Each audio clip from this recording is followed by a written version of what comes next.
मुझे नालो डॉक्टर समीता है और मेघवार कम्युनिटी का ताल्लुक़ रखा थी।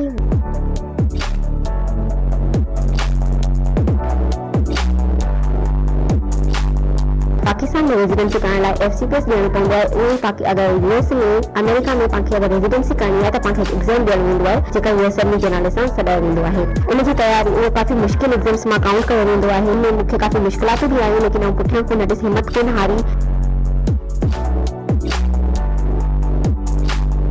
ऐं वालिदैन खे मुंहिंजो इहो ई मैसेज आहे कि पंहिंजी नियाणियुनि ते एतमाद करियो, उनखे अॻियां वधायो, उनखे अॻियां पढ़ायो ताकि उहे बि अॻियां वधनि ऐं पंहिंजे मुल्क जो नालो रोशन कनि।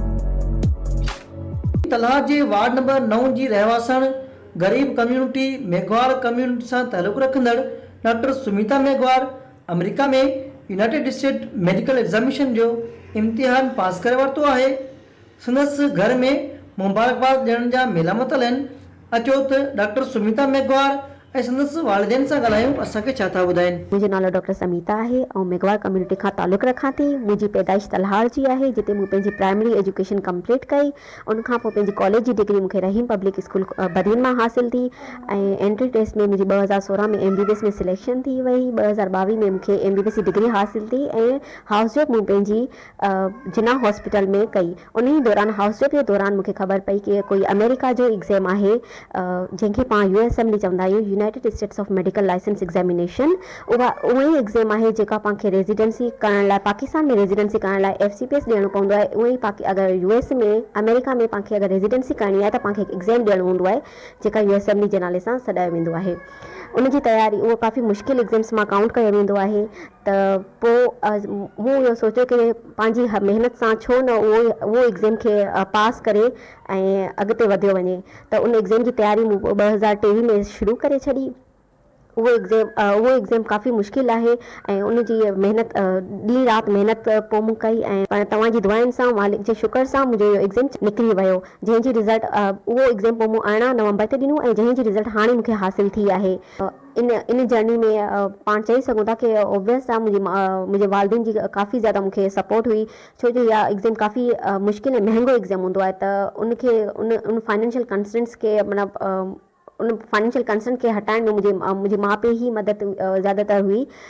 हालांकि तलहार ॾाढो बैकवर्ड हिकु तहसील आहे ऐं उनमें मूंखे काफ़ी मुश्किलातूं बि आयूं लेकिन आउं पुठियां कोन ॾिसी हिमत कोन हारी ऐं मूंखे ॾाढो हींअर प्राउड फील थिए थो कि इहे एग्ज़ाम्स मूं कढिया ऐं पोइ मुंहिंजो मैसेज बि इहो ई आहे बाक़ी वालिदैन खे ऐं इन जर्नी में मूंखे काफ़ी साथ हुयो मुंहिंजो माइटनि जो, मुंहिंजे पेरेंट्स जो, मुंहिंजे फ्रेंड्स जो ऐं ॾाढी शुक्रगुज़ार आहियां उन्हनि सभिनी जी। तव्हां सभिनी जी दुआऊं हुयूं कि मुंहिंजा इहे फर्स्ट अटैम्प्ट में सॼा एग्ज़ाम्स निकिरी विया ऐं बेशक मुश्किलातूं त हर शइ में ईंदियूं आहिनि पर पाण खे पुठियां कोन्हे हटणो हूंदो आहे ऐं वालिदैन खे मुंहिंजो इहो ई मैसेज आहे कि पंहिंजी नियाणियुनि ते एतमाद करियो, उनखे अॻियां वधायो, उनखे अॻियां पढ़ायो ताकि उहे बि अॻियां वधनि ऐं पंहिंजे मुल्क जो नालो रोशन कनि। फ़ख्रु आहे कि आउं हिकु सिंधी आहियां ऐं मेघवार कम्युनिटी सां ताल्लुक़ रखां थी। उते वञी करे अमेरिका में वञी करे आउं पंहिंजी फील्ड में इंसान ज़ात जी ख़िदमत सर अंजाम ॾींदसि ऐं पंहिंजे सिंध सूबे जो नालो रोशन कंदसि ऐं पंहिंजे मुल्क जो नालो रोशन कंदसि पाकिस्तान जो। डॉक्टर सुमिता मेघवार जे वालिद डॉक्टर करमन मेघवार धरती TV न्यूज़ सां वीचार कुछ इन रीत वंडिया। सिंधी जेके न्याणियूं जेके आहिनि तव्हां महिनत करियो, तव्हां पढ़ो ऐं तव्हां इंशाअल्लाह जेको सो कामयाबु ईंदा हुन में। ऐं सलाम थो करियां उनजे माइटनि खे, डॉक्टर करमन खे, आपा रीता खे जंहिंजी हेॾियूं जेके इफर्ट्स आहिनि उन जी महिनत सां इहो पॉसिबल थी सघियो, न त पॉसिबल कोन हो। ऐं डॉक्टर समीता पंहिंजी महिनत सां इहो करे ॾेखारियो।